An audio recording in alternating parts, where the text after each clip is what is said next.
नमस्कार दोस्तों, code on veg की जो हमने कड़ी शुरू की है उसके अगले भाग में आज हम लोग देखेंगे चैप्टर 4 के बारे में। चैप्टर 4 जो है वो आपको किससे संबंधित है? पेमेंट ऑफ बोनस से संबंधित है, बोनस भुगतान से संबंधित है। आप जैसा कि जानते हैं कि बोनस भुगतान अधिनियम पूर्व में 1965 का था और ये अधिनियम जो है अब इस कोड में मर्ज हो गया है। हम लोगों ने जो पिछले 2 वीडियो में क्या क्या देखा है, पिछले वीडियो सबसे पहला वीडियो इसका जो था वो परिचय था इस कोड का, दूसरा वीडियो जो था वो आपको परिभाषा से संबंधित था, तीसरा वीडियो जो था इसका वो चैप्टर 2 न्यूनतम मजदूरी से संबंधित था, जो कि न्यूनतम मजदूरी अधिनियम 1948 के बदले यहाँ पे मर्ज किया गया है। और चौथा वीडियो जो हम लोगों ने देखा है इसका वो है आपको मजदूरी भुगतान अधिनियम से संबंधित। और आज जो वीडियो हम लोग देखेंगे, आज जिसके बारे में जानेंगे वो है आपको पेमेंट ऑफ बोनस, यानी कि बोनस भुगतान से संबंधित। अगर पूर्व के वीडियोस को अभी तक आपने नहीं देखा है तो लिंक इसका जो है डिस्क्रिप्शन बॉक्स में है, आप लिंक पे क्लिक करके इसको क्लियर हो लीजिए। आज हम लोग बोनस भुगतान अधिनियम के बारे में देखेंगे, क्योंकि ये 1965 का जो एक्ट था बोनस भुगतान अधिनियम, उसको अब इस कोड में मर्ज कर दिया गया है।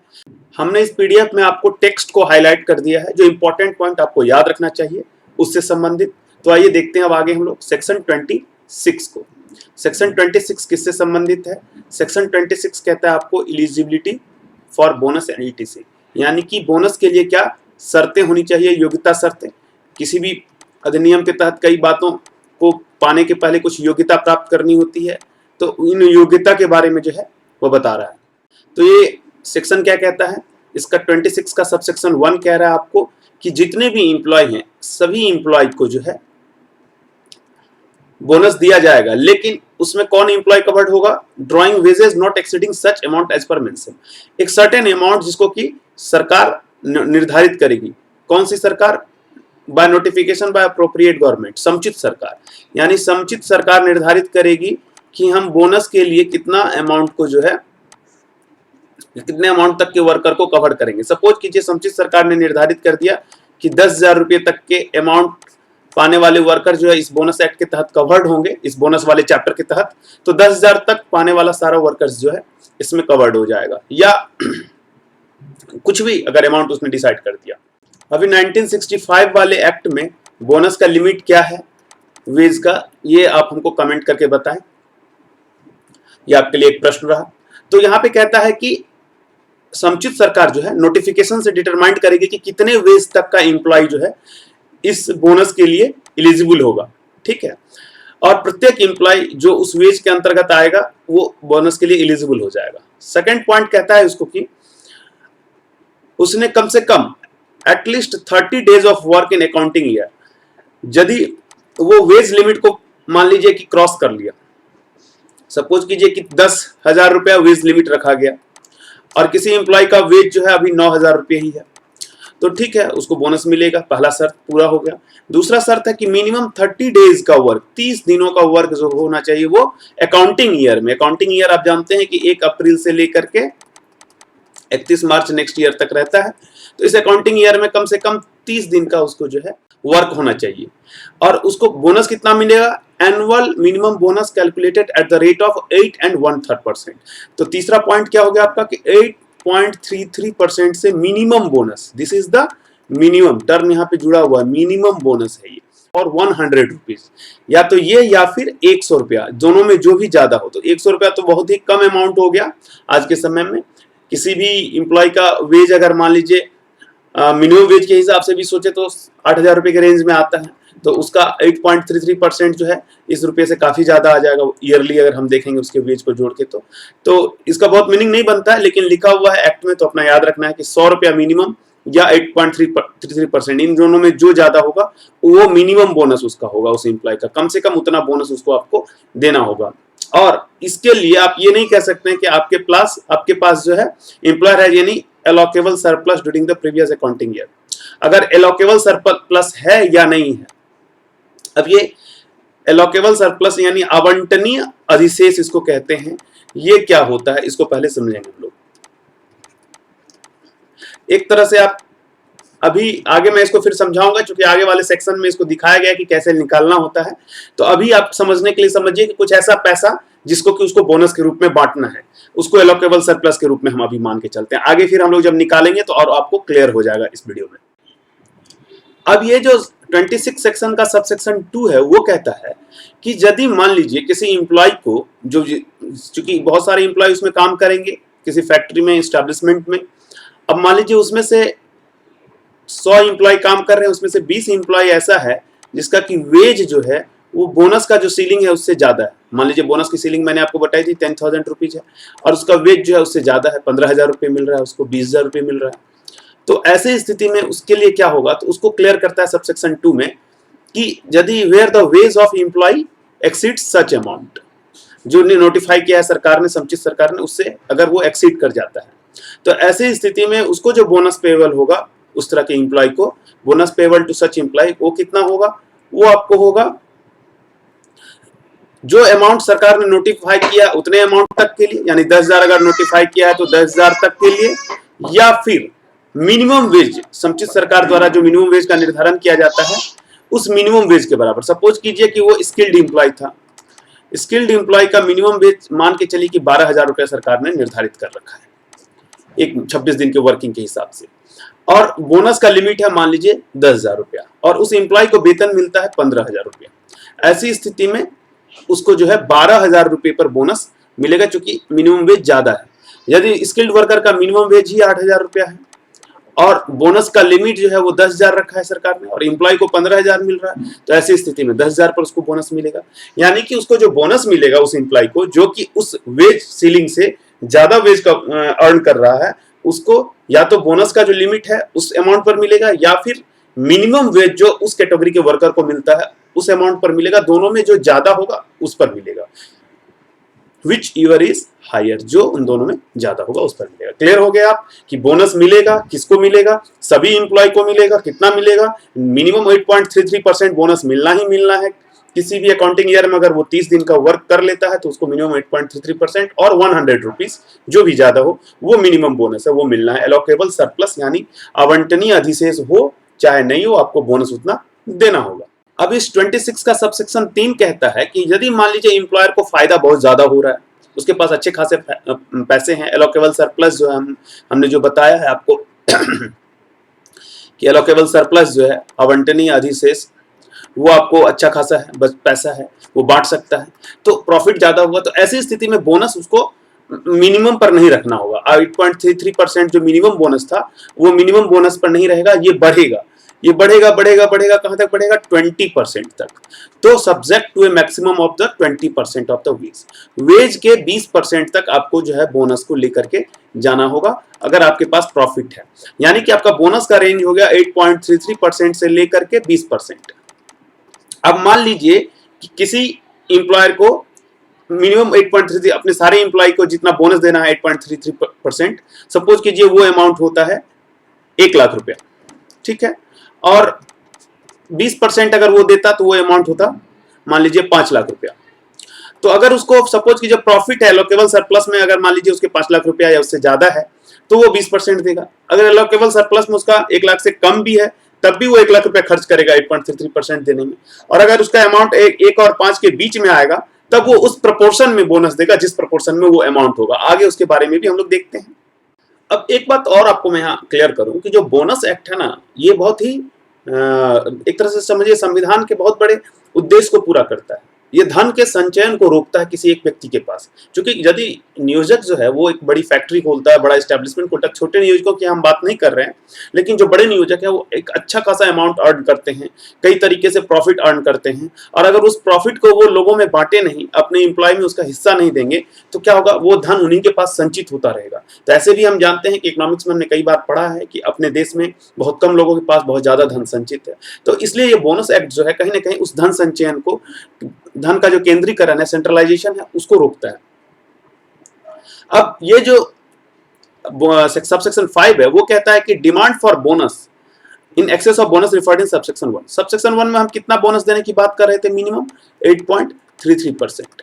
अगर अब इससे ज्यादा बोनस का डिमांड है वर्कर का कि नहीं हमको ज्यादा बोनस चाहिए, on the basis of production और प्रोडक्टिविटी कंपनी को बहुत फायदा हुआ है, प्रॉफिट हुआ है, और कंपनी ने जब इतना प्रॉफिट अर्न किया तो हमें भी उसका हिस्सा मिलना चाहिए, क्योंकि हम उसमें वर्क करते हैं, मेहनत करते हैं। और निश्चित रूप से अगर वर्कर को उसके प्रोडक्टिविटी के हिसाब से, कंपनी के प्रॉफिट के हिसाब से उसको हिस्सेदारी दिया जाए, बोनस दिया जाए, तो वो भी मन लगा के काम करेंगे। इंडस्ट्रियल पीस हार्मोनी भी मेंटेन रहेगी, इंडस्ट्रियल रिलेशन अच्छा रहेगा, प्रोडक्शन और अच्छा होगा उस कंपनी का।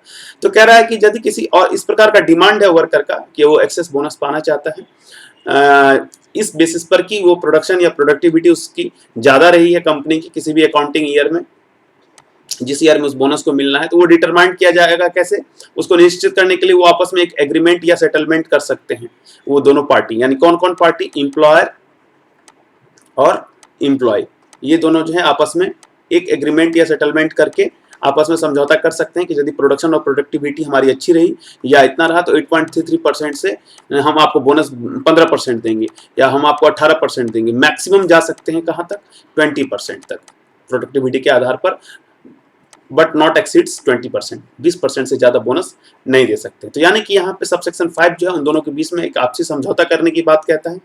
यदि उनका प्रोडक्शन अच्छा है तो वो उससे ज्यादा बोनस देंगे, और कितना देंगे इसके लिए आपस में एक समझौता करेंगे। अब सबसेक्शन 6 क्या कहता है कि in the first 5 accounting year, पहले 5 साल में यदि किसी प्रकार का प्रॉफिट नहीं होता है एम्प्लॉय को, अगर पहले 5 साल में एम्प्लॉयर को जो भी वो गुड्स या गुड्स बनाता है, मैन्युफैक्चर करता है, कोई भी सर्विसेज देता है, जो भी प्रॉफिट अर्न करता है, तो bonus payable only in respect of the accounting year in which the employer drives profit from the such establishment. उसी स्थिति में वो बोनस देगा जब वो लाभ अर्जित करेगा। बोनस तभी देगा जब वो लाभ अर्जित करेगा। कब, किन स्थितियों में, इन पहले 5 साल में। जब वो मान लीजिए एस्टैब्लिशमेंट खुला तो फर्स्ट 5 ईयर में उसको जो है बोनस देने के लिए तभी बाध्य किया जाएगा जब वो की लाभ अर्जित करेगा। अगर वो लाभ अर्जित नहीं करता है तो ऐसी स्थिति में वहां पर उसको बोनस देने के लिए बाध्य नहीं किया जा सकता है।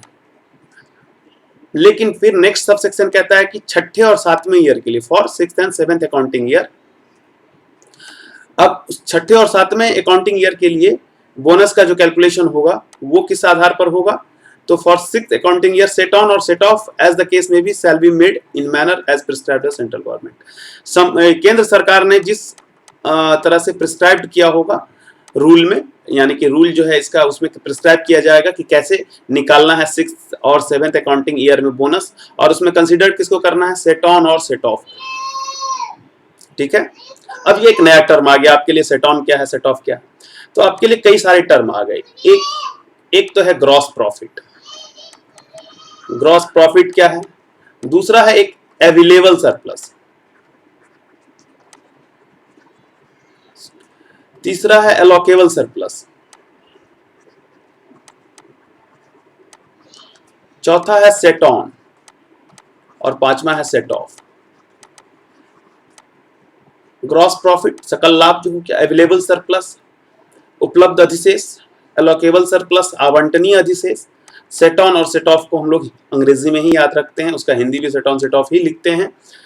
ऐसे आगे जाना और मुजरा किया जाना करके हिंदी वर्ड आता है, वो बड़ा आश्चर्यजनक है, इसलिए मैं उसको सेट ऑन सेट ऑफ ही हिंदी में भी लिखते हैं कई जगह। इन सारे शब्दों को समझना होगा इस बोनस को समझने के लिए, और ये सारे शब्द हम आपको आगे आके समझाएंगे।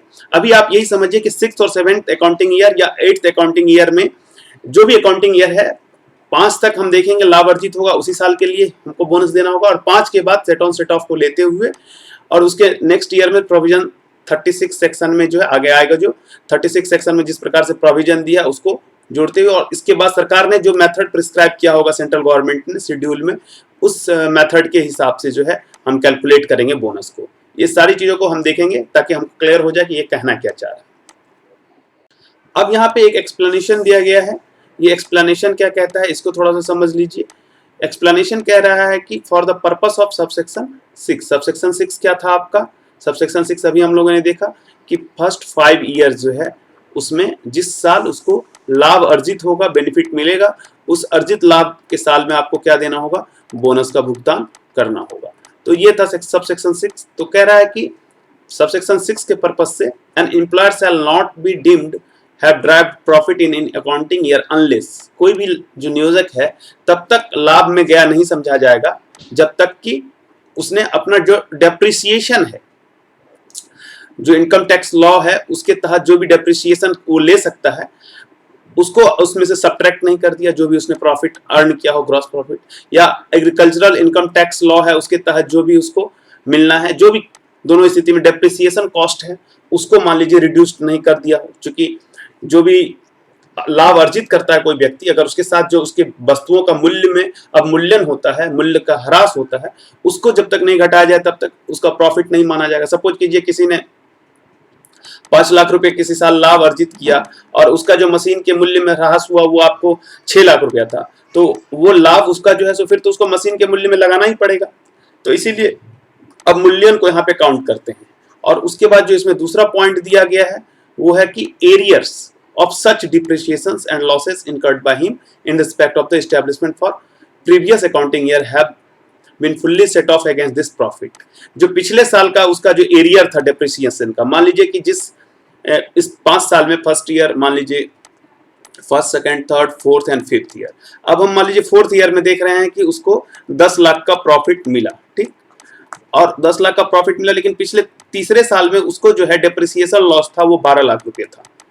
तो 10 लाख का प्रॉफिट यहाँ पे ये उसको वो मैनेज करना है, मतलब वो वहां पे लॉस उसका 2 लाख अभी भी पिछले साल के रिस्पेक्ट में है। यानी पहले 5 साल में हम इस चीज को देखेंगे कि जिस साल उसको प्रॉफिट हुआ 10 लाख रुपया, उस साल अगर उसका डेप्रिसिएशन 2 लाख रुपया, ठीक है, 8 लाख रुपया का प्रॉफिट है।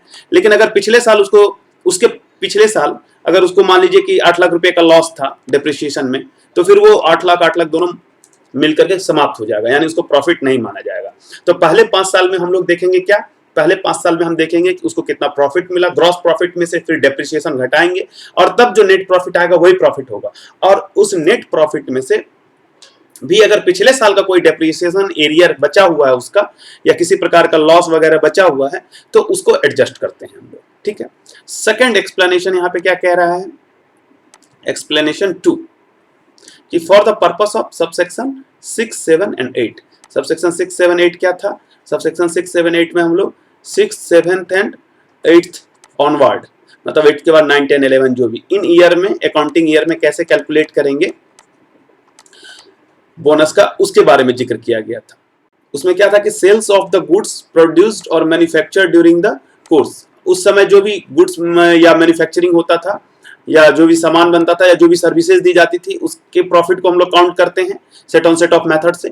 तो कह रहा है कि 6, 7, 8 के लिए यदि मान लीजिए ट्रायल रनिंग में फैक्ट्री कोई हो या कोई ऑयल फील्ड हो, माइंस हो, जिसमें कि कोई ट्रायल रनिंग में काम हो रहा है, तो उस समय जो गुड्स या सर्विसेज मैन्युफैक्चरिंग हुआ है, प्रोड्यूस्ड हुआ है, उसको कंसिडरेशन में नहीं लिया जाएगा, shall not taken into the consideration, उस पर विचार नहीं किया जाएगा। And where any question arises with regard to such production और मैन्युफैक्चरिंग, अगर मान लीजिए कहीं पे एक क्वेश्चन होता है कि नहीं उसको क्यों नहीं लिया जाए या लिया जा सकता है नहीं लिया जा सकता, अप्रोप्रिएट गवर्नमेंट में after giving the parties A reasonable opportunity of representing the case decide upon the issue.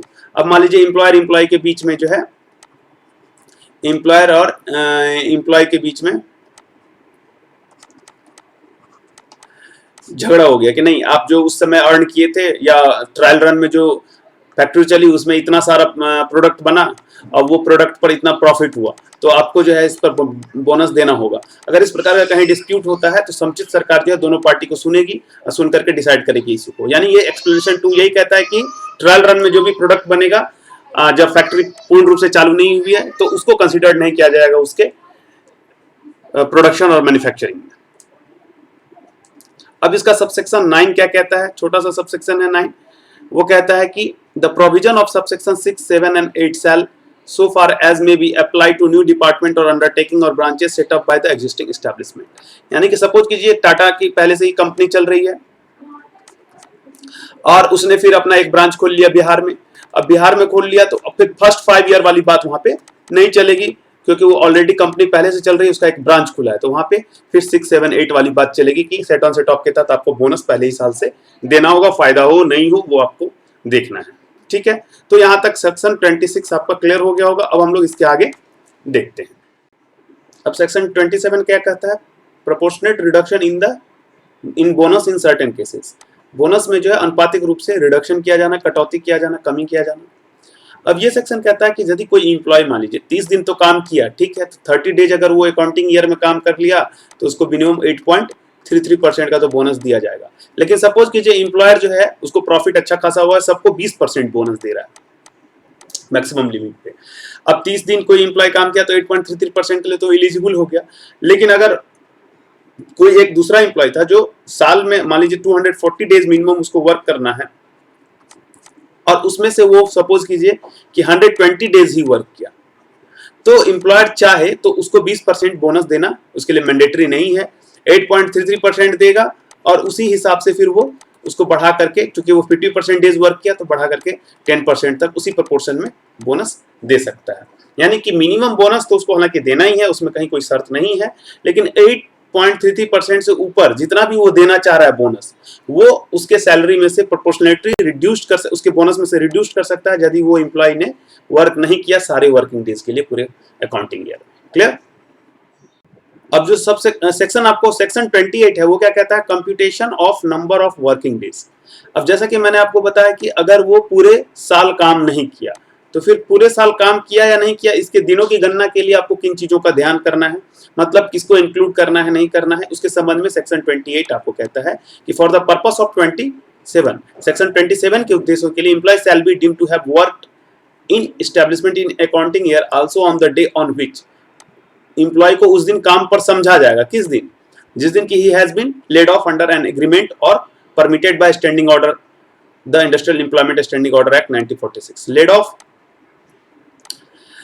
हुआ है किसी एग्रीमेंट के तहत, समझौता के तहत, या स्टैंडिंग ऑर्डर एक्ट के तहत यदि कोई स्टैंडिंग ऑर्डर बनी है और उस स्टैंडिंग ऑर्डर के नियमों के तहत यदि लेड ऑफ किया गया है। लेड ऑफ का मतलब क्या हुआ, लेड ऑफ का मतलब हुआ आपको जबरी छुट्टी। जबरी छुट्टी यदि किसी दिन मालिक अपना ऐसी स्थिति उत्पन्न हुआ उसको काम नहीं दे सकता है, कच्चे माल की कमी हो गई या कोई इस प्रकार से जिस मशीन पे वो काम करता था वो मशीन उसका खराब हो गया या और कोई स्थिति, तो अगर वो ले ऑफ में रहता है तो लेड ऑफ के स्थिति में या किसी प्रकार से अगर वो ऐसी छुट्टी में रहता है जो कि स्टैंडिंग ऑर्डर में मान्य है उसके, तो वैसी छुट्टी में रहने पर वो छुट्टी वाला दिन जो है उसके वर्किंग डे में काउंट होगा, उसमें उसको छुट्टी में नहीं माना जाएगा। और under the industrial dispute act 1947 अगर उसके तहत जो हम लोग जैसा जानते हैं कि अगर ले ऑफ वगैरह का जो प्रोविजन है उसके तहत अगर वो छुट्टी पे है, या under any other law applicable to the establishment, यानी कोई ऐसा छुट्टी जो कि कानूनी रूप से वैध है, तो उस छुट्टी में जो है अगर वो रहेगा तो उसको वर्किंग डे में काउंट करेंगे।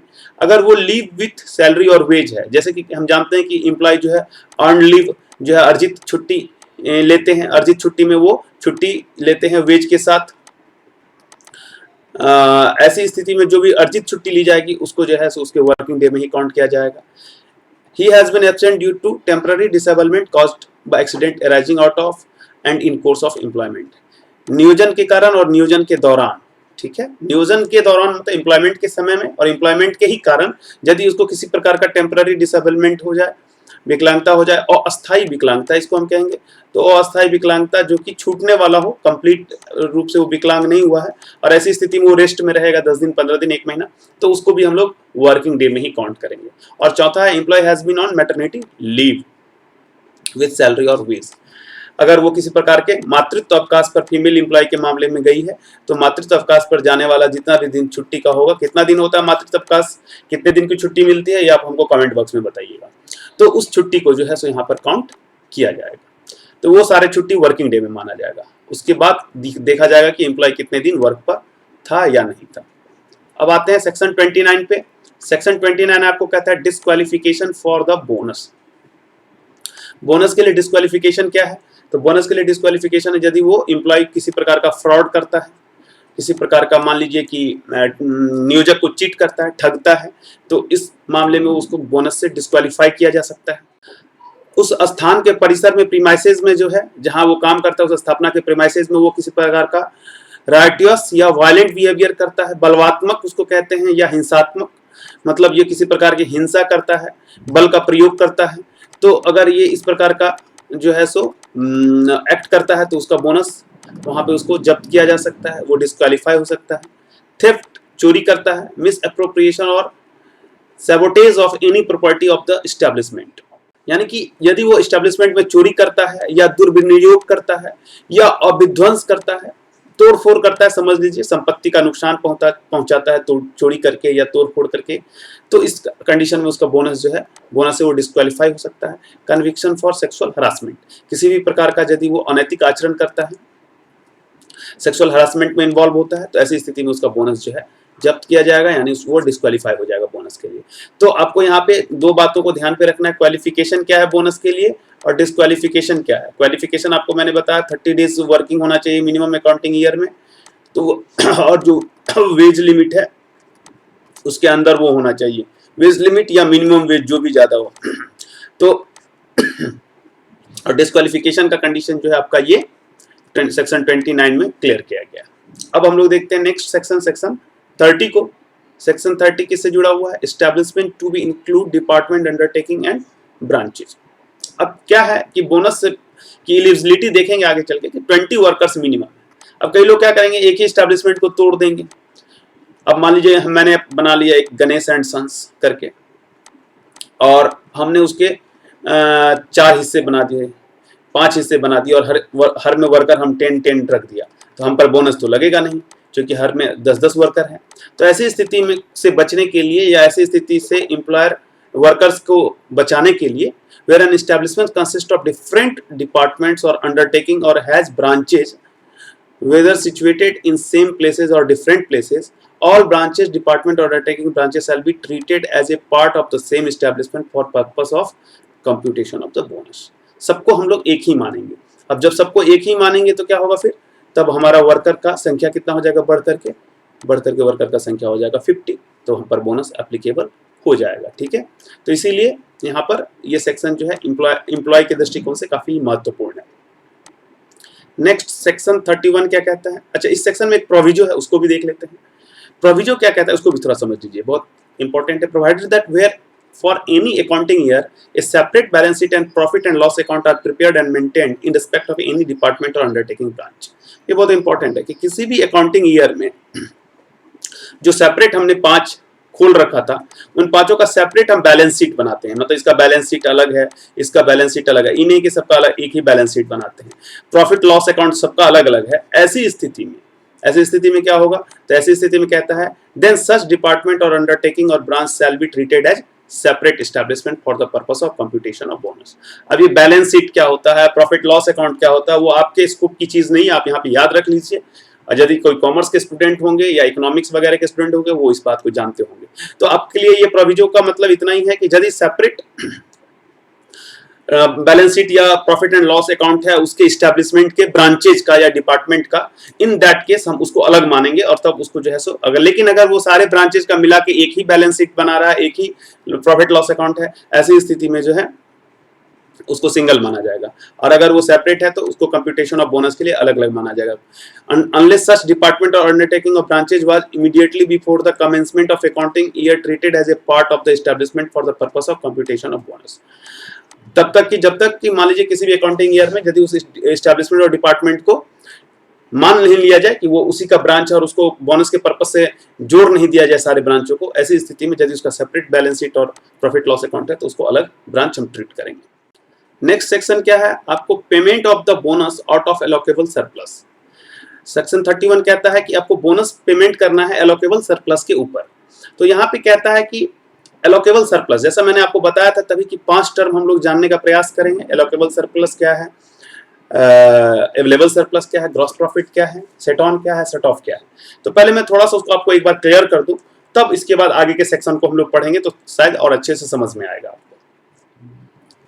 अब देखिए, सपोज कीजिए कि कोई एक कंपनी है, ठीक है। अब इस कंपनी में कोई बिजनेस हो रहा है। अब बिजनेस होने के बाद क्या होगा, 2 स्थितियां हैं, या तो प्रॉफिट होगा या फिर लॉस होगा, ठीक है। अब यहाँ बोनस एक्ट क्या कहता है कि आपको पहला 5 साल तक तो हम इस चीज को कंसीडर करेंगे आपका कि आपको प्रॉफिट हुआ है तभी आपको बोनस देना है। लेकिन 5 साल के बाद आफ्टर 5 ईयर हम इस बात को देखेंगे, आपका सेट ऑन सेट ऑफ को देखेंगे और उस हिसाब से डिसाइड करेंगे, ठीक है। तो अब क्या होगा कि अगर मान लीजिए किसी बिजनेस में किसी को लगातार लॉस हो रहा है, तो ऐसी स्थिति में वो कैसे उसको एडजस्ट करेगा। लेकिन हो सकता है कि हमेशा लॉस तो होगा नहीं, तो फिर बिजनेस चलेगी नहीं, किसी ईयर लॉस होगा, किसी ईयर प्रॉफिट होगा। तो इसके लिए ये सिस्टम फिर बनाया गया प्रॉफिट और लॉस के लिए सेट ऑन सेट ऑफ का, कि हम लोग कैसे इसको कैलकुलेट करेंगे। तो सेट ऑन सेट ऑफ का सिस्टम या अवेलेबल सरप्लस का सिस्टम कैसे है देख लीजिए। सपोज कीजिए कि प्रॉफिट हुआ किसी बिजनेस में, प्रॉफिट हुआ तो इसको हम लोग कहते हैं ग्रॉस प्रॉफिट। मान लीजिए हम 5 लाख रुपया लगाए थे और अकाउंटिंग ईयर के लास्ट में हमने स्टार्ट किया था 5 लाख से बिजनेस। अकाउंटिंग ईयर के लास्ट में मेरे पास कुल 10 लाख या 11 लाख रुपए हैं, ठीक है। तो ऐसे तो प्रॉफिट है हमारा कितना, 6 लाख रुपया। ये हमारा ग्रॉस प्रॉफिट हो गया, ठीक है। ग्रॉस प्रॉफिट में से फिर अब हमको सरकार को कुछ टैक्स देना होगा, इनकम टैक्स देना होगा, ठीक है, पहला। दूसरी बात डेप्रिसिएशन होगा, अवमूल्यन होगा, डेप्रिसिएशन, अवमूल्यन, मूल्यह्रास होगा सामान में। तो ये हुआ। उसके बाद सरकार द्वारा किसी प्रकार का मान लीजिए हमको डेवलपमेंट रिबेट दिया जाता है, या इसको हम लोग कहते हैं इन्वेस्टमेंट अलाउंस।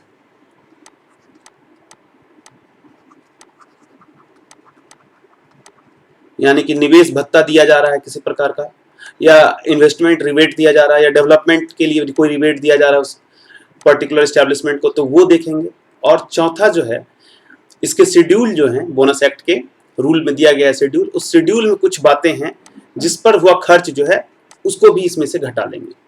तो ग्रॉस प्रॉफिट में से इन 4 चीजों को, किसको किसको, इनकम टैक्स को, उसके आयकर को जो उसको टैक्स लगना है टैक्स एक्ट के तहत, डेप्रिसिएशन को, डेवलपमेंट रिबेट को, और जो शेड्यूल में एग्जम्प्ट किया गया है उन चीजों पर जो खर्च हुई है उन चीजों को, चारों को घटा के जो बचता है उसको हम लोग फिर कहते हैं -4, जो 4 पॉइंट्स हैं उसको जो फिर बचा वो हो गया आपको अवेलेबल सरप्लस, यानी कि उपलब्ध जो है अधिशेष।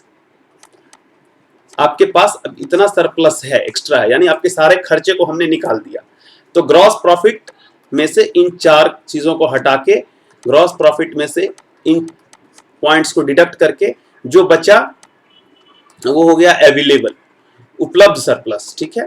अब अवेलेबल सरप्लस से फिर एलोकेबल सरप्लस कैसे निकालते हैं, तो इसके लिए फिर आपको मैंने पिछले सेक्शन में बताया था कि 60% और 67% का इशू है, 60% और 67%। बैंकिंग कंपनी, ठीक है, अगर कोई बैंकिंग कंपनी है तो वहां पर जो है 60%, और उसके अलावा जो अदर एस्टेब्लिशमेंट है, कंपनी है, वहां पर 67% अवेलेबल सरप्लस का निकाला जाता है, और उसको हम लोग कहते हैं एलोकेबल सरप्लस। क्या हुआ इसका मतलब कि मान लीजिए कि मैंने आपको बताया कि 6 लाख रुपया आपको जो है मिला, ठीक है, 6 लाख रुपया आपको मिला। अब इस 6 लाख में से मान लीजिए आपने 5 लाख रुपए से बिजनेस स्टार्ट किया, और आपको टोटल साल के अंत में, अकाउंटिंग ईयर के अंत में 11 लाख रुपए अकाउंट में बचा। तो आपका प्रॉफिट हो गया 6 लाख रुपया, सीधा सीधा दिख रहा है। 5 लाख से स्टार्ट किया था, 11 लाख रुपया आपके पास शेष बच गया। अब ये प्रॉफिट हो गया आपका ग्रॉस प्रॉफिट, ठीक है। बहुत अच्छे से इसको समझ लीजिएगा, बहुत आसान शब्दों में प्रयास कर रहे हैं समझाने का। अब इस ग्रॉस प्रॉफिट में से आपको मैंने कहा 4 चीजें आप निकाल दीजिए। कौन कौन सी चीजें निकालनी है आपको, एक तो आपको इनकम टैक्स निकाल देना है जो सरकार को देना है, दूसरा जो डेप्रिसिएशन है, अवमूल्यन है, उसको निकाल देना है, तीसरा जो अगर मान लीजिए इन्वेस्टमेंट डेवलपमेंट रिबेट मिलता है किसी प्रकार का, या इन्वेस्टमेंट अलाउंसेस मिलता है, भत्ता मिलता है, तो वो निकाल दीजिए। चौथा जो शेड्यूल में बातें लिखी हुई है कुछ, उन बातों के तहत यदि कोई आपके पास छूट होता है तो वो छूट निकाल करके, अब मान लीजिए ये सब जोड़ करके 2 लाख रुपया हुआ, तो 2 लाख रुपया निकाल देंगे हम, तो बचा कितना, 4 लाख रुपया। तो ये 4 लाख रुपया हमारा क्या हो गया, अवेलेबल सरप्लस। हमको इतना सरप्लस उपलब्ध है, ठीक है। अब इस अवेलेबल सरप्लस में से बैंकिंग कंपनी के केस में 60%, यानी 4 गुने 60/100, 2.4 लाख रुपीज। और नॉन बैंकिंग, बैंकिंग के अलावा अदर जितने भी स्टैब्लिशमेंट है उनके केस में 67, मतलब 4 × 67/100। तो ये आपको जितना आएगा ये आपको आएगा 6 चौका 24 और 7 चौका 28, तो 2.6 8 लाख, इतना रुपया जो है आपको निकाल के बाहर करना पड़ेगा। और यही रुपया जो है ये आपका हो गया क्या, अवेलेबल एलोकेबल सरप्लस, मतलब आपने इसको एलोकेट कर दिया, किसके लिए, ये एलोकेट कर दिया आपने बोनस के लिए। तो आप समझ गए कि ग्रॉस प्रॉफिट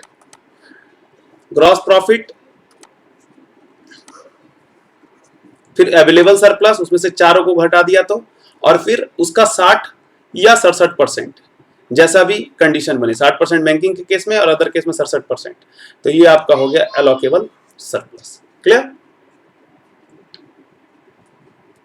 अब आप कहेंगे कि ये भाई इसके बाद सेट ऑन सेट ऑफ का क्या इशू है, उसको भी थोड़ा समझ लें। तो ऐसा है कि जो आपके पास अवेलेबल सरप्लस होगा उसमें से, सॉरी एलोकेबल सरप्लस होगा, उसमें से बोनस देने के बाद भी यदि कुछ बच जाए तो फिर वो सेट ऑन सेट ऑफ में जाएगा। अब इसको थोड़ा सा फिर से समझिए। सपोज कीजिए आपका जो मिनिमम बोनस ड्यू है, मिनिमम बोनस जो आपको देना है वो देना है आपको, सपोज कीजिए 2 लाख रुपया, ठीक है, 2 लाख रुपया आपको सारे एम्प्लॉइज को जोड़ के मिनिमम बोनस देना है, ठीक है। और आपके पास जो अवेलेबल सरप्लस है वो है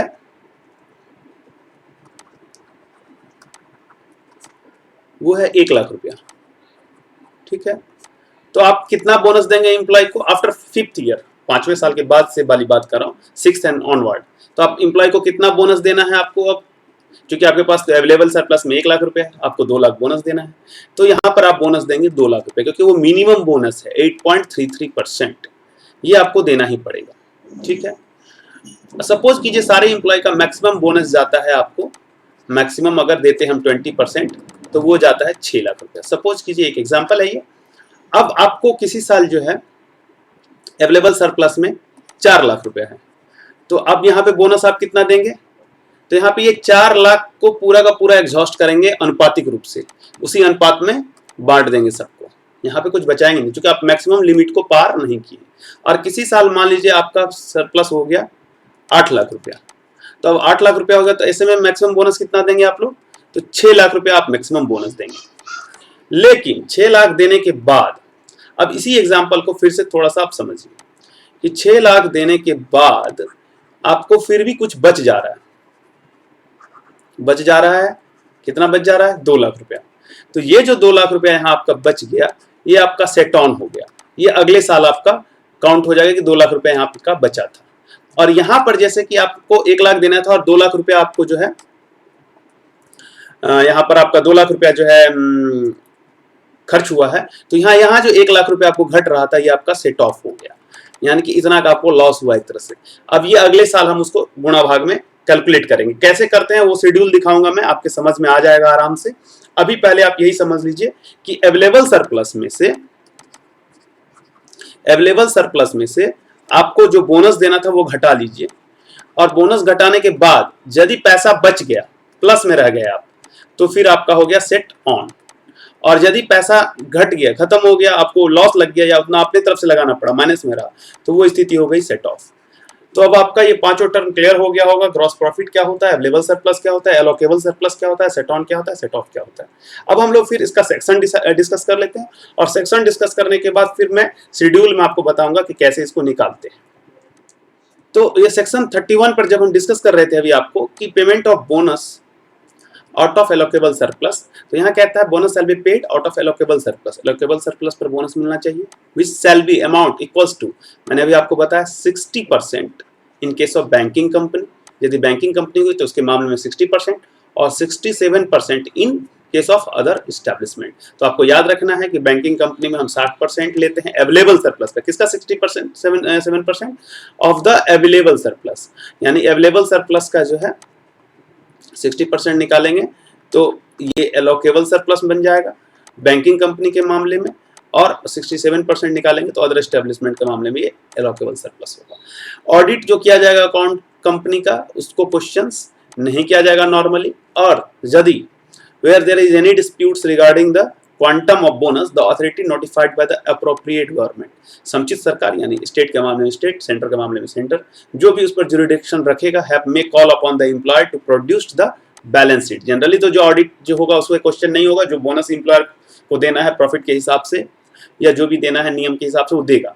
लेकिन यदि किसी प्रकार का विवाद हो जाए एम्प्लॉयर और एम्प्लॉय के बीच में, कहे कि नहीं भाई कम दिया जा रहा है, प्रॉफिट ज्यादा था XYZ, तो फिर जो समुचित सरकार के द्वारा निर्धारित अथॉरिटी होते हैं जिनका कि ज्यूरिडिक्शन होता है, जैसे अभी अपने यहाँ डिप्टी लेबर कमिश्नर वगैरह होते हैं, तो डिप्टी लेबर कमिश्नर चाहे तो उनको बुलाएंगे उसको बैलेंस शीट लाने के लिए एम्प्लॉयर को। But authority shall not disclose any information content in the balance sheet unless agreed by the employer. लेकिन उस बैलेंस शीट में जो भी बातें होंगी उसको डिस्क्लोज नहीं करेंगे अथॉरिटी। हाँ, उस बैलेंस शीट से अगर ये निष्कर्ष निकलेगा कि उसको और भी बोनस देना है, पेड करना है, तो उसके लिए एम्प्लॉयर को डायरेक्शन दे सकते हैं। लेकिन उसमें एम्प्लॉयर के जो भी बातें होंगी उसको वो बिना एम्प्लॉयर की सहमति से डिस्क्लोज नहीं कर सकता है कोई भी अथॉरिटी। सेक्शन 32 है computation of gross profit. Gross profit कैसे निकालेंगे? तो gross profit derived by employer from an establishment respect of the accounting year shall be, मैंने जैसे भी आपको बताया ग्रॉस प्रॉफिट कैसे निकालना, in case of banking company calculated in the manner as may be prescribed by central government. अब ये central government ने मैनर निकाल रखा है, वो उसके लिए उन्होंने शेड्यूल दे रखा है रूल में, उस शेड्यूल के हिसाब से डिसाइड करते हैं, उसको पूरा भरने का तरीका होता है। अकाउंटेंट वगैरह होते हैं जो CA होते हैं वो सब भरते हैं, अपना बनाते हैं, लेकिन सेंट्रल गवर्नमेंट ने एक फॉर्मेट दे रखा है, आप भी इसको समझ सकते हैं आराम से फॉर्मेट में कैसे भरना है। और बैंकिंग कंपनी में जहाँ पे कि 60% आपको अवेलेबल सरप्लस का निकालना है लॉकेबल, और अदर केसेस में जहाँ की 67% निकालना है, उसके लिए भी उन्होंने प्रिस्क्राइब किया है उस शेड्यूल में कि कैसे आपको ग्रॉस प्रॉफिट निकालना है। आगे मैं आपको दिखाऊंगा वो शेड्यूल उन्होंने क्या क्या चीजों को रखा है। सेक्शन 33 क्या कहता है? Computation of available surplus. अब मैंने बताया कि जो ग्रॉस प्रॉफिट होगा उस ग्रॉस प्रॉफिट में से भी कुछ आपको घटाना होगा जो उसका डेप्रिसिएशन वगैरह है, और उसके बाद जो बचेगा वो आपका अवेलेबल सरप्लस होगा। तो अवेलेबल सरप्लस कैसे निकालेंगे इसके बारे में सेक्शन 33 कहता है। ग्रॉस प्रॉफिट के बारे में जैसे सेक्शन 32 कह रहा था उसी तरह से यहाँ पे सेक्शन 33 कहता है कि available surplus in respect of any accounting year shall be the gross profit for that year deducting there from the sum record in section 34। Section 34 में जो सम है वो डिडक्ट करके निकालते हैं। तो सेक्शन 34 को पहले एक बार देख लें। 34 के किन किन बातों कहता है? The following sum shall be deducted from the gross profit. कौन कौन सा sum? Any amount by way of depreciation of मूल्यन admissible in accordance with the provision of subsection 1 of section 32 of income tax act। अब यहाँ पे इसने इसको link कर दिया किसके साथ? इनकम टैक्स एक्ट के साथ। इनकम टैक्स एक्ट का कौन सा सेक्शन? सेक्शन 32(1). इसमें जो एडमिसिबल है, जो डिडक्शन परमिसिबल है, जिसको किया जा सकता है, उसको डिडक्ट किया जाएगा किससे? ग्रॉस प्रॉफिट से। क्यों किया जाएगा? अवेलेबल सरप्लस निकालने के लिए, और in accordance with the agricultural income tax law के तहत यदि कोई एडमिसिबल है तो वो डेप्रिसिएशंस को उसमें से हटाया जाएगा। दूसरा कह रहा है subject to provision of section 35 any direct tax which the employer is liable to pay for the accounting year in respect of his income. दूसरी बात कौन सी निकालनी है? एक तो आपको डेप्रिसिएशन निकालना है, दूसरी बात आपको निकालनी है किसी भी प्रकार का जो डायरेक्ट टैक्स है।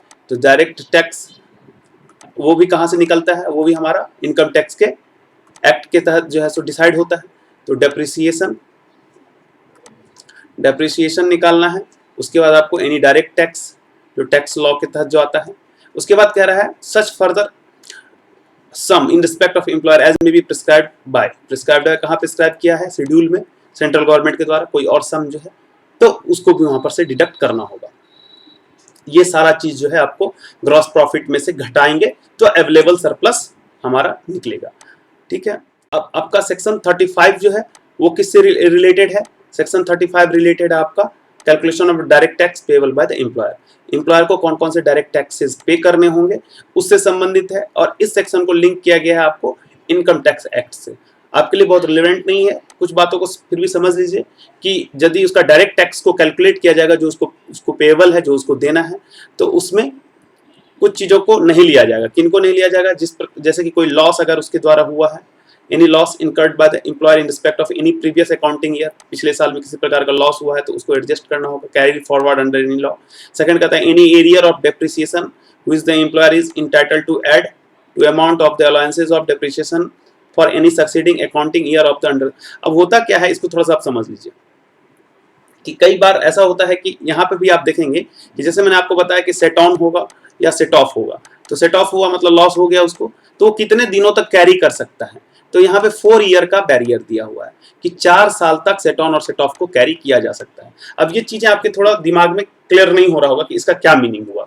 इसका मीनिंग आपको मैं जब शेड्यूल को क्लियर करूंगा तो आपको ज्यादा अच्छे से समझ में आएगा। अभी आप समझ लीजिए कि उसको टाइम से कोरिलेट कर दिया जाता है कि सेट ऑन सेट ऑफ या कोई भी प्रकार का लॉस है तो उसको कितने साल तक कैरी ऑन कर सकता है। तो अगर इस प्रकार का कोई कैरिड है पिछला कोई लॉस या कोई एरिया डेप्रिसिएशन वगैरह का, तो फिर उसको जो है इस टैक्स के कैलकुलेशन में नहीं लिया जाएगा। यदि लॉस या डेप्रिसिएशन हुआ है तो उसको टैक्स कैलकुलेशन में नहीं जोड़ेंगे, घटा देंगे, उसमें से निकाल लेंगे।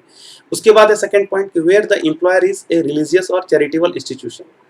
यदि मान लीजिए सपोज कीजिए कि कोई इंस्टीट्यूशन है जो रिलीजियस इंस्टीट्यूशन है, charitable, to which the provision of section 41 do not apply and whole or any part of its income is exempted from the tax under income tax act. तो उस स्थिति में क्या होगा, उस इनकम को जो है वहाँ एग्जम्प्ट कर देंगे, उसको वहाँ हम डायरेक्ट टैक्स के कैलकुलेशन में नहीं लेंगे यदि चैरिटेबल इंस्टीट्यूशन है। ऐसे कई सारे इंस्टीट्यूशन है। थर्ड पॉइंट क्या कहता है कि where the employer is an individual और हिंदू अनडिवाइडेड फैमिली। तो हिंदू अनडिवाइडेड फैमिली है या इंडिविजुअल है, the tax payable by such employer under the income tax act shall be calculated on the basis of that income derived by him from establishment is his only income. यानी कि उसका अपना जो income होगा उस establishment में, उसको जो है वहाँ पर हम टैक्स कैलकुलेशन में कंसिडर करेंगे। यानी कि जो भी उस एस्टैब्लिशमेंट में इनकम हुआ है वो यदि केवल और केवल उसका ही इनकम होगा तो उसको टैक्स में कैलकुलेट करेंगे। अगर किसी और का भी इनकम उसमें इंसर्टेड है तो वहां से डिडक्ट होगा। नेक्स्ट पॉइंट कहता है where the income of any employer includes any profit and gains derived from the export of any goods और merchandise out of India and any rebate on such income is allotted under any law for the time being in force relating to direct taxes that no account shall be taken into such rebate। Export करता है कोई सामान को और उसमें अगर उसको कुछ जो है सो रिबेट मिलता है, कोई छूट मिलती है, ऐसी स्थिति में वो जो इनकम होता है उसको यहाँ पे हम टैक्स में काउंट नहीं करेंगे अगर वो किसी समय किसी नियम के तहत, कानून के तहत ऐसा छूट उसको मिला हो। एंड फिफ्थ पॉइंट कहता है no account shall be taken of any rebate other than the development rebate जिसकी चर्चा मैंने की थी, और investment allowances और development allowances और credit और relief और reduction in the payment of any direct tax allotted under any law for the time being in force। और ये इस प्रकार का जो टैक्सेस है, रिबेट है, जैसे कि डेवलपमेंट रिबेट आपको है या फिर इन्वेस्टमेंट अलाउंसेस वगैरह किसी प्रकार का मिल रहा है या डेवलपमेंट अलाउंसेस है, तो इस तरह का अलाउंसेस पर जो है सो कोई उसको इनकम में नहीं किया जाएगा डायरेक्ट टैक्स देते के समय। तो अब आप समझ गए होंगे पांचों पॉइंट्स को। मैंने आपको तभी बता भी दिया था ये चौथा पॉइंट इन्वेस्टमेंट रिबेट वाला कि जो ग्रॉस प्रॉफिट होगा अब उस पर उसको टैक्स देना है तो टैक्स तो घटा ही लेंगे। दूसरा आपको उस पर क्या घटाना है, डेप्रिसिएशन घटाना है। तीसरा उस पर आपको क्या घटाना है, इन्वेस्टमेंट अलाउंसेस या डेवलपमेंट रिबेट जो है ये आपको घटाना है। तो ये जो है ये सेक्शन 35 से लिंक्ड है, या इसमें ये सब भी घट सकता है यदि किसी प्रकार का उसको प्रीवियस ईयर का अकाउंटिंग लॉस हुआ तो टैक्स में ही वो इंक्लूड हो गया कि टैक्स में उतना कम देना है, इसलिए सारी बातें उसके टैक्स में ही आ गई। ये चाहे 35A हो 35B हो, ये सारी बातें उसके टैक्स में ही आएगी कि उसको कितना टैक्स देना। और इन्वेस्टमेंट रिबेट या डेवलपमेंट रिबेट जो है वो एक नेक्स्ट पॉइंट अलग बनता है, हालांकि ये भी इनकम टैक्स के तहत ही है। और इसके अलावे यदि शेड्यूल में किसी भी प्रकार का छूट मिला हुआ है उसको, तो वो शेड्यूल में जो निर्धारित छूट है उसको घटा करके तब हम लोग जो है सो अवेलेबल सरप्लस निकालते हैं। और फिर इसमें से दो बात 60% या 67% करके हम एलोकेबल सरप्लस बैंकिंग और अदर सेक्टर्स के लिए निकाल लेते हैं। अब आते हैं हम लोग सेक्शन 36 पर। सेक्शन 36 है set on and set of allocable surplus. जैसा कि मैंने आपको बताया कि जो एलोकेबल सरप्लस होगा उसमें से यदि कुछ उसको बच जाता है, प्रॉफिट हो जाता है, तो सेट ऑन, और नहीं होता है तो फिर सेट ऑफ की कंडीशन में आता है। अब यहीं पे आपको एक इंपॉर्टेंट पॉइंट क्या कहता है कि where for any accounting year, किसी भी अकाउंटिंग ईयर के लिए, the allocable surplus exceeds the amount of maximum bonus payable to the employees in establishment under the section 26। जो मैक्सिमम बोनस उसको देना था, मैक्सिमम बोनस कितना देना था बताइए जल्दी से। मैक्सिमम बोनस देना था आपको 20%। अगर 20% का अमाउंट मान लीजिए मैंने बताया कि आपको 6 लाख रुपया हुआ, तो 6 या 5 लाख रुपया हुआ, तो 5 लाख रुपया सपोज कीजिए सारे एम्प्लॉय को जोड़ के देते हैं, अगर 20% तो लगेगा, और उसको एलोकेबल सरप्लस मिला है 8 लाख रुपया, तो वो वहां पे एक्सीड कर गया। The excess shall subject to limit of 20% of the total salary or wage of the employees employed in establishment in that accounting year be carried forward for being set on in the succeeding accounting year, so up to inclusive of the fourth accounting year to be utilised for the purpose of payment of bonus in such manner as prescribed by central government. अब यहाँ पर 2-3 बातें आ गई, आपके दिमाग से बाहर चली गई बातें। मैंने क्या बताया कि मान लीजिए वो 20% उसको देना है और वो देना है 5 लाख रुपया। अब 5 लाख रुपया देना है और उसके पास जो है 12 लाख रुपया का सरप्लस हो गया, तो 12 लाख का सरप्लस हो गया। दो सिचुएशन बनाते हैं, एक में 12 लाख है और एक में 8 लाख है एलोकेबल सरप्लस। तो 5 लाख देने के बाद यदि 8 लाख वाला इंस्टीट्यूशन की बात करें तो उसको 3 लाख बचेगा, और दूसरा को भी यदि 5 लाख देना था तो 12 लाख अगर है उसके पास उसको 7 लाख बचेगा। तो ये इसको कैरी कर सकता है अगले फिनेंशियल ईयर में, मतलब अगले फिनेंशियल ईयर में बोनस देने के समय ये 3 लाख रुपया को भी देखा जाएगा। आगे जब हम शेड्यूल बताएंगे तो और क्लियर होगा, या ये 7 लाख को भी देखा जाएगा, लेकिन सब्जेक्ट टू मैक्सिमम 20%, यानी कि जितना मैक्सिमम बोनस देना है ना उतना रुपया आप सेट ऑन में यानी अगले साल के लिए कैरी कर सकते हैं। यानी 7 लाख रुपया में से मात्र चूंकि 5 लाख तक ही देना था तो 5 लाख रुपया ही कैरी ऑन होगा, ठीक है। और ये आपको नेक्स्ट अकाउंटिंग ईयर में यूटिलाइज कर सकते हैं अप टू 4 अकाउंटिंग ईयर तक, 4th अकाउंटिंग ईयर तक आप इसको कैरी ऑन कर सकते हैं। सेकंड पॉइंट क्या कहता है आपको कि where for any accounting year there is no available surplus और allocable surplus in respect of that year falls short of the amount of minimum bonus payable to the employee in establishment under section 26, and there is the no amount or sufficient amount carried forward and set on under the subsection 1 which could be utilized for the purpose of payment of minimum bonus, then such minimum amount or deficiency as the case may be shall be carried forward for being set off in succeeding accounting year and so on, and the inclusive of the 4th accounting year as such manner। यही बात यहाँ पर भी जो वहाँ फायदा होता तो आप उसको सेट ऑन करके 4 साल तक कैरी कर सकते हैं। यहाँ अगर आपके पास लॉस हो गया और पहले से है नहीं कोई सेट ऑन में पैसा, तो आप उसको सेट ऑफ करते हुए 4 साल तक कैरी कर सकते हैं, यानी आगे साल अगर प्रॉफिट होगा तो इसको वहां पे एडजस्ट कर सकते हैं। अब ये सेट ऑन सेट ऑफ और इसको कैरी करना, ये सब चीजें मैं भी आपको तुरंत शेड्यूल में बता रहा हूं तो फिर और ज्यादा क्लियर हो जाएगा। नेक्स्ट इसका 4 पॉइंट देखिए क्या कहता है, where is any accounting year any amount has been carried forward and set on और set off under this section, then calculating bonus for succeeding year the amount of set on and set off carried forward from the earliest accounting year shall first be taken into account. अब जब set on set of करते हैं तो हम 4 साल तक carry कर सकते हैं। तो मान लीजिए कि 2016 से लेके हम 2017, 2018, 2019, 2020 मान लीजिए एक एग्जांपल। अब 2016 में हमको सेट ऑन में 5 लाख रुपया था, 2017 में भी हमको सेट ऑन में 2 लाख रुपया आया, तो 5 लाख प्लस 2 लाख। अब 2018 में हमको लॉस हो गया 3 लाख का, सेट ऑफ में चले गए, तो ये 3 लाख का एडजस्टमेंट हम इसमें से पहले करेंगे, पहले वाले ये। तो वही कह रहा है कि जब सेट ऑन सेट ऑफ को हम एडजस्ट करेंगे, carry forward the earliest accounting year shall B first taken into account, जो सब पहले वाला अकाउंटिंग ईयर होगा, क्योंकि 4 साल के बाद ये पैसा लॉस हो जाएगा। ये अब यहाँ पे अगले साल यहाँ पे 2 लाख ही यहाँ पे बचेगा इसमें, और 2 लाख बचेगा इसमें। फिर अगले साल मान लीजिए 2 लाख का लॉस हो गया, तो फिर इसको एडजस्ट कर देंगे इसमें से, तो यहाँ पे नील हो जाएगा और इसमें 2 लाख रुपए बचेगा। तो मैं अभी आपको शेड्यूल दिखाता हूँ तो बहुत अच्छे से फिर क्लियर होगा। होप कि आप सभी को ये शेड्यूल दिख रहा होगा। ये शेड्यूल कहाँ से आया? ये शेड्यूल जो प्रपोज्ड कोड ऑन वेज का रूल है, अभी ये रूल फाइनल नहीं हुआ है, हालांकि ये शेड्यूल आपको पिछले बोनस एक्ट में भी दिया हुआ था 1965 में। ये प्रपोज्ड रूल है यानी ड्राफ्ट रूल है, उस ड्राफ्ट रूल में अटैच्ड किया गया है, और पहले भी ये दिया हुआ था, तो कोई नई बात नहीं है, आप इसको समझ। अब इसमें एक एग्जांपल दिया गया है कि कैसे हम सेट ऑन सेट ऑफ निकालेंगे, कैसे उसको कैरी फॉरवर्ड करेंगे 4 ईयर तक। तो कहता है कि in the schedule the total amount of bonus equals to 8.33% of annual salary or wage payable to all employee is assumed। इसको एज्यूम किया कि 1,04,167 रुपया बोनस जो है 8.33% अगर देगा तो होगा। And accordingly the maximum bonus which all employee are entitled to pay 20% जो मैक्सिमम जाएगा वो 2.5 लाख रुपया जाएगा। यानी यहाँ एक आंकड़ा हमने एज्यूम किया कि अगर मिनिमम बोनस देना होगा तो वो 1,04,167 रुपया होगा 8.33% पर, और जो मैक्सिमम बोनस देना होगा वो 2,50,000 रुपया होगा कितने पर?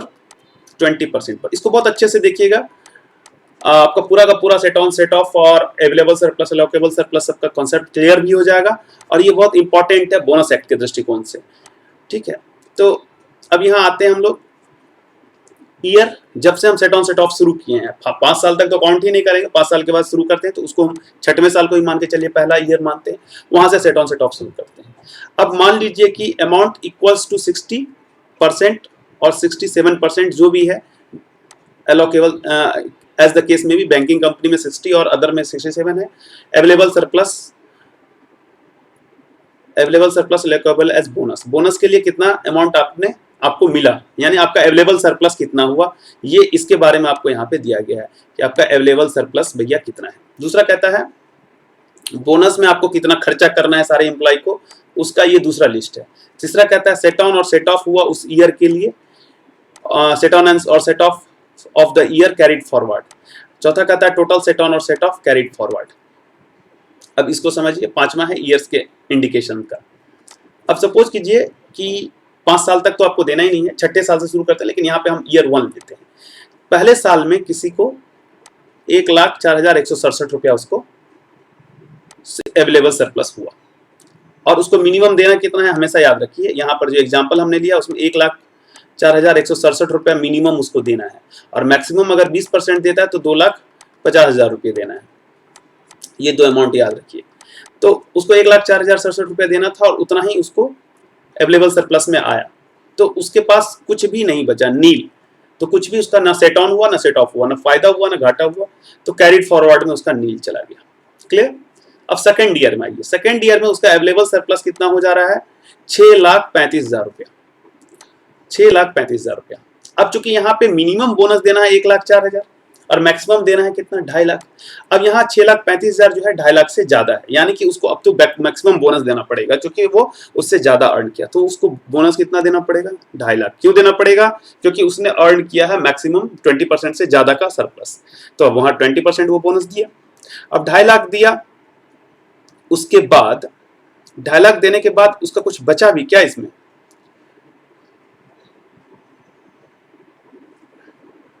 हाँ बचा, कितना बचा, तो 6,35,000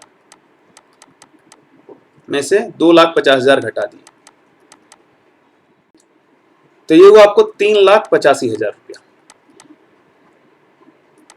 ठीक है, यानी 3,50,000 रुपया उसका क्या हो गया, अवेलेबल सरप्लस में से भी बच गया बोनस मैक्सिमम देने के बाद। अब वो क्या आ गया, सेट ऑन में कितना आ जाएगा, 3,85,000 रुपया, लेकिन यहाँ तो 2.5 लाख लिखा हुआ है। तो फिर आपका दिमाग गोल गोल घुमा कि भाई जब इसको बच गया यहाँ पे 3,85,000, तो 2.5 लाख क्यों लिखा हुआ है। तो फिर मैंने आपको बताया था कि मैक्सिमम आप जो सेट ऑन में ले जा सकते हैं वो subject to 20% of the wages and salary, यानी वही मैक्सिमम बोनस जो आप पे करते हैं उतना ही आप सेट ऑन में ले जा सकते हैं। अगर मान लीजिए आपका अवेलेबल सरप्लस कितना भी बचा, 10 लाख भी क्यों ना बच गया, लेकिन अगर जितना मैक्सिमम बोनस आपको देना होता है उतना अमाउंट ही आप किसी साल के अवेलेबल सरप्लस में से बचा के सेट ऑन में ले जा सकते हैं। तो यहाँ पे मैक्सिमम बोनस चूंकि 2.5 लाख देना रहता है, तो 20% 2.5 लाख हुआ, इसीलिए यहाँ पे हम लोग सेट ऑन में मात्र 2.5 लाख रुपया लेके आए। बाकी 1,85,000 जो हुआ आपका अपना गया, ये यहाँ पे इस हिसाब में नहीं आएगा। तो सेट ऑन कैरी हो गया 2,50,000 रुपया। अब अगले साल नेक्स्ट थर्ड ईयर 2,20,000 रुपया ही उसको अवेलेबल सरप्लस आया। अब 2,20,000 आया तो वो कहेगा भैया हमको तो 2,50,000 से कम आया, तो हम आपको जो है 2,20,000 ही बांटेंगे उसी अनुपात से, यानी इससे तो ज्यादा बांटेंगे 8.33% से, क्योंकि इससे ज्यादा आया, लेकिन इसी अनुपात में बांटेंगे। तो नहीं, ये नहीं चलेगा, चूंकि आपके पास 2.5 लाख रुपए पिछले साल का पड़ा हुआ है सेट ऑन में। तो आप इस 2.5 लाख में से निकालिए, कितना निकालना होगा, तो पूरा बोनस देने के लिए अगर आप 30,000 रुपया जोड़ देंगे तो वो आपका हो जाएगा। तो ठीक है, 2.5 लाख में से 30,000 रुपया आप निकाल लिए, और फिर उसके बाद इस 2.5 लाख में, इस सेट ऑन में से, पिछले साल के सेट ऑन में से, सेकंड ईयर के सेट ऑन में से निकाल दिए 30,000, और थर्ड ईयर के बोनस में उसको जोड़ दिए। अब यहाँ ये 2.5 लाख रुपया मिल गया, वर्कर भी खुश। आपको इस साल फायदा तो नहीं हुआ सेट ऑन सेट ऑफ में, लेकिन घाटा भी नहीं हुआ, क्योंकि यहीं से आपने 2.5 लाख में से लिया था। और इस साल का सेट ऑन जो दूसरे साल का 2,50,000 था वो घट के अब हो गया 2,20,000, क्योंकि अभी भी बचा हुआ है और ये 4 साल तक कैरी होता है तो आगे चलेगा। अब इसके बाद 3,75,000 आपको मिला, 3,75,000। तो ठीक है, ये तो 2,50,000 से ज्यादा हो गया, आप आराम से दे दिए। फिर आपको कितना बच गया इसमें, 1,25,000 रुपया। अब ये 1,25,000 जो है 2.5 लाख से कम है, तो ये पूरा का पूरा यहाँ आपको सेट ऑन में आ गया।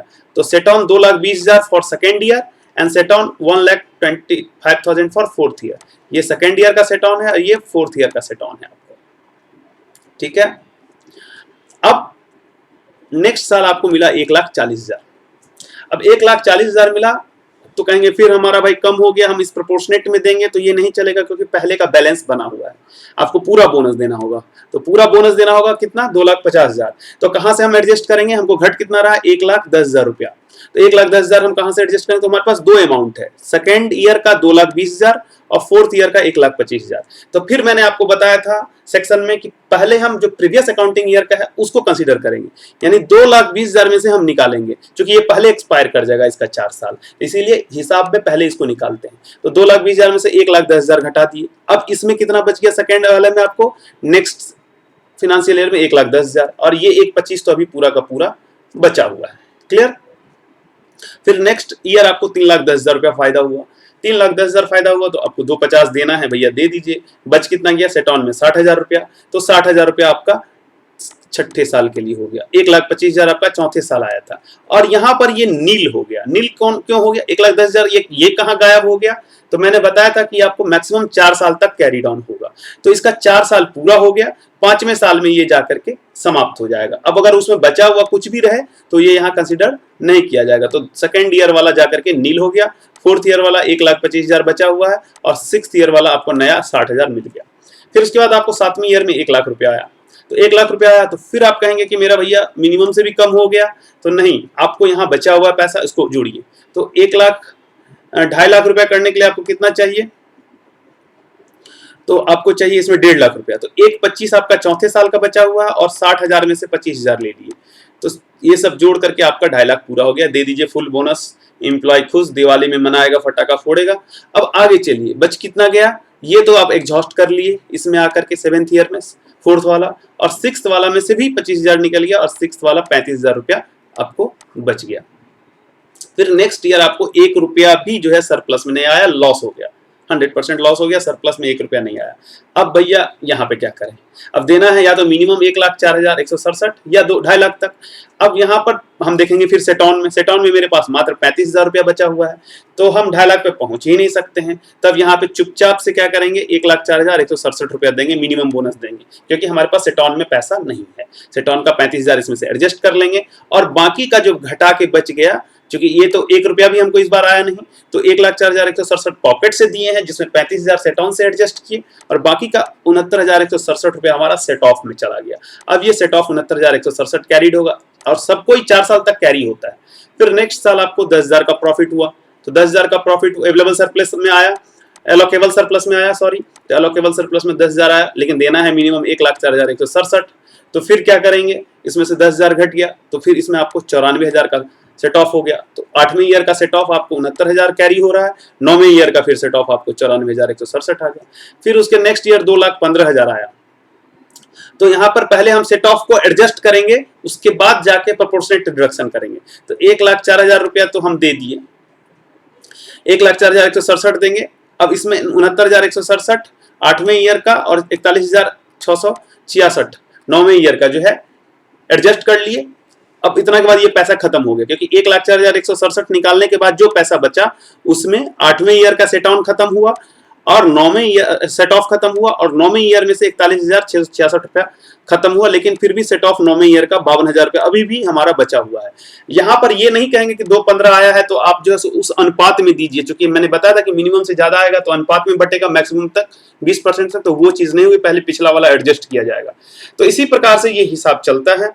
आपको इसमें जो बातें याद रखनी है, और आपको बहुत कंफ्यूज नहीं होना है, बहुत लंबा चौड़ा बात दिमाग में नहीं रखना है, बस यही रखना है कि आपको मैक्सिमम बोनस तक जो है सो सेट ऑन में जाएगा, और सेट ऑन हो चाहे सेट ऑफ, वो आपको 4 साल तक कैरी ऑन होगा, 4 साल तक कैरी ऑन होगा। और पहले जो खर्च होगा वो प्रीवियस अकाउंटिंग ईयर वाला सेट ऑन सेट ऑफ को एडजस्ट किया जाएगा, उसके बाद वाले को बाद में किया जाएगा। अगर आपके पास कम भी हो, अगर सेट ऑन में पैसा होगा तो आप उसको मिला करके 20% तक पैसा देंगे, अगर नहीं है तो पहले सेट ऑफ को एडजस्ट करेंगे। मिनिमम बोनस तो आपको हर हाल में 8.3% देना है, भैया फायदा हुआ नहीं हुआ तुम जानो। ठीक है, यहाँ तक क्लियर। अब इसी लगे आपको मैं कुछ और शेड्यूल दिखा देता हूँ, आपका क्लियर हो जाएगा। जैसे शेड्यूल मैंने बताया था कि शेड्यूल बी है कंप्यूटेशन ऑफ ग्रॉस प्रॉफिट। अब ये आप जो है ये ड्राफ्ट रूल के 23वें में इसका जिक्र किया गया है।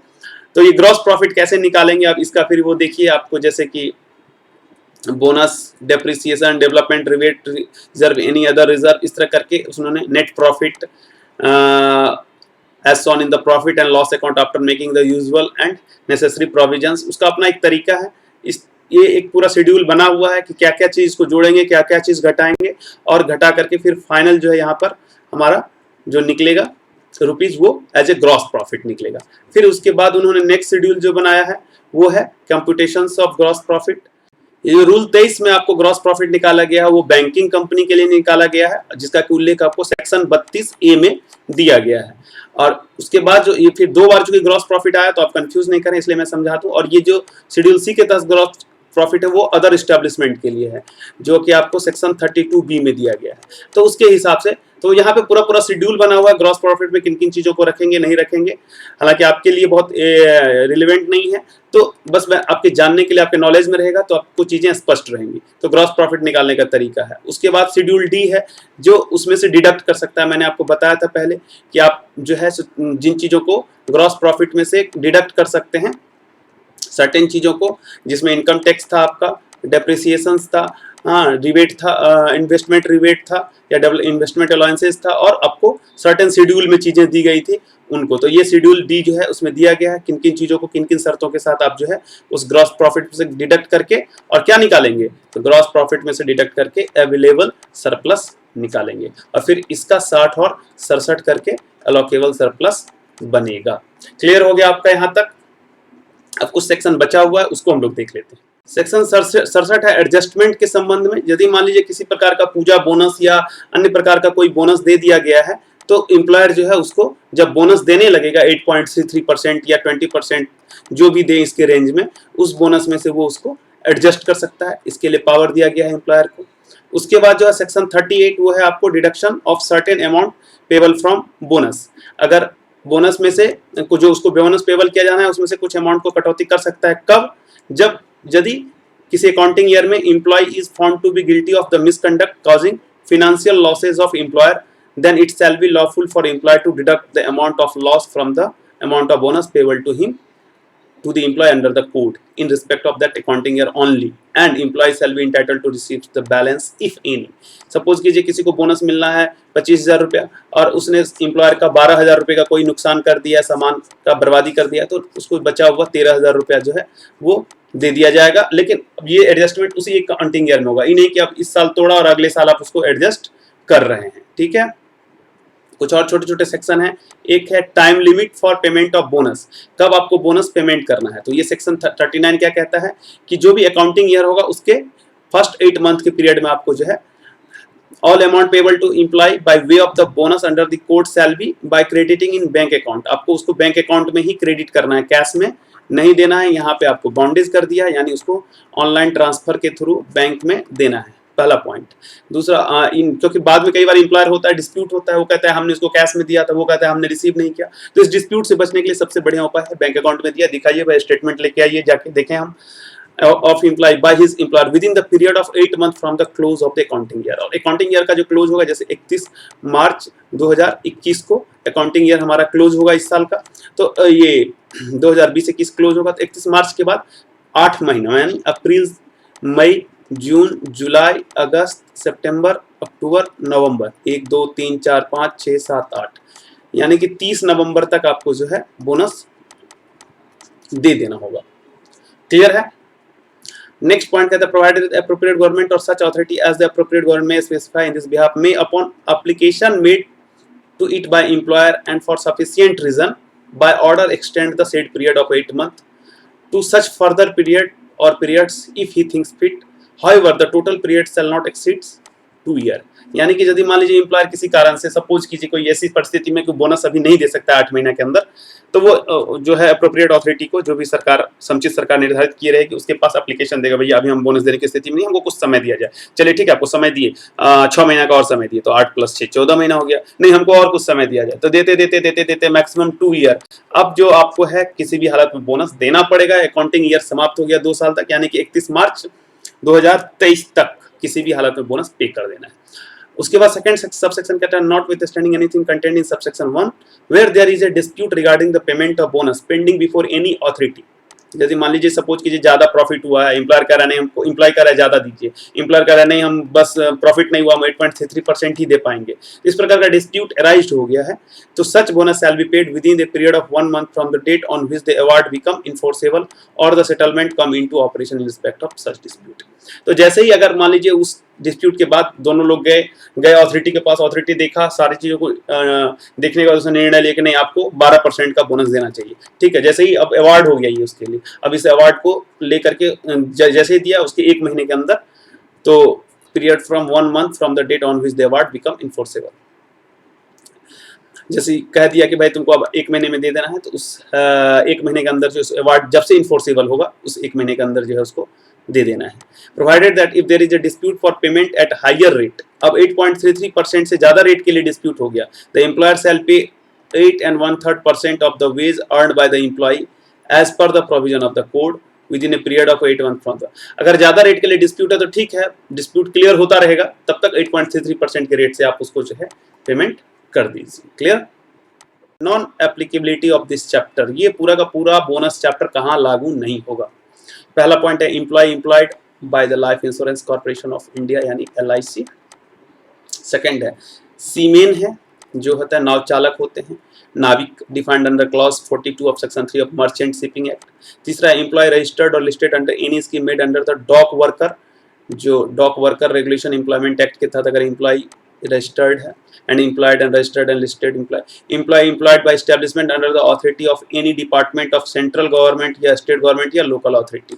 यानी कि भैया यदि आप सरकारी नौकर हैं तो आप इस एक्ट के तहत, इस चैप्टर के तहत इन्हें कहिएगा कि हमको भी बोनस दीजिए। क्यों ये बात लिख दिया? क्योंकि ये कोड जो है वो प्रभावी है स्टेट गवर्नमेंट और सेंट्रल गवर्नमेंट या लोकल अथॉरिटी पे, लेकिन ये चैप्टर उस पर लागू नहीं होगा। उसी प्रकार से मैंने आपको बताया था पेमेंट ऑफ वेज का भी चैप्टर जो है उस पर लागू नहीं था, लेकिन मिनिमम वेज का चैप्टर उस पर लागू था। Employees employed by Indian Red Cross Society or any other institution like nature including its branches, universities and other educational institutions including hospital, chamber of commerce and social welfare institutions established not for purpose of profit। लाभ के उद्देश्य से यदि इस तरह से hospital है या कोई सोशल वेलफेयर इंस्टीट्यूशन है। Employee employed by the Reserve Bank of India, उनको भी जो है उन पर भी ये चैप्टर लागू नहीं होगा। Employee employed by public sector financial institution other than a banking company with central government by notification specifying in regard to its capital structure and its objective nature of activities and the nature and extent of financial assistance and any other। इन सारे parameter पर यदि कोई public sector financial institutions को decide किया जाता है, central government के द्वारा नोटिफाई कर दिया जाता है, तो उस पर भी ये चैप्टर लागू नहीं होगा। Employee employed by inland water transport establishment, उस पर लागू नहीं हुआ। Employee of any other establishment which the appropriate government may by notification exempt, अगर समुचित सरकार किसी एस्टैब्लिशमेंट को एग्जम्प्ट कर देती है तो उस पर भी ये चैप्टर जो है सो लागू नहीं होगा। Subject to the provision of subsection 1 and notwithstanding content in any other provision of this sector, the provision of this sector apply to such establishment in which 20 or more person are employed or were employed on any day during an accounting year। कम से कम 20 employ होना चाहिए किसी भी साल, तब जाकर के वो उस पर बोनस एक्ट लागू होगा। पहले वाले एक्ट में ये था समुचित सरकार इस संख्या को चेंज कर सकती थी, लेकिन इस वाले एक्ट में जो है यहाँ पे ऐसा कुछ क्लियर नहीं है, यानी कि कम से कम 20 वर्कर एम्प्लॉय होगा किसी एस्टैब्लिशमेंट में तो उस पर ये चैप्टर लगेगा। थोड़ा सा ये कॉम्प्लेक्स चैप्टर था, होप कि मैंने आपको सरल शब्दों में समझाने का जो प्रयास किया वो सफल रहा हो। फिर भी अगर क्लियर नहीं हुआ होगा तो हम लोग फिर इस पर क्लास लेंगे आगे आने वाले समय में। आप अपना कमेंट्स जरूर बताइए ताकि आपके ही कमेंट्स एंड और सजेशंस के आधार पर हम डिसाइड कर पाते हैं कि आगे हम लोग को क्या करना चाहिए। इस वीडियो को देखने के लिए बहुत बहुत धन्यवाद।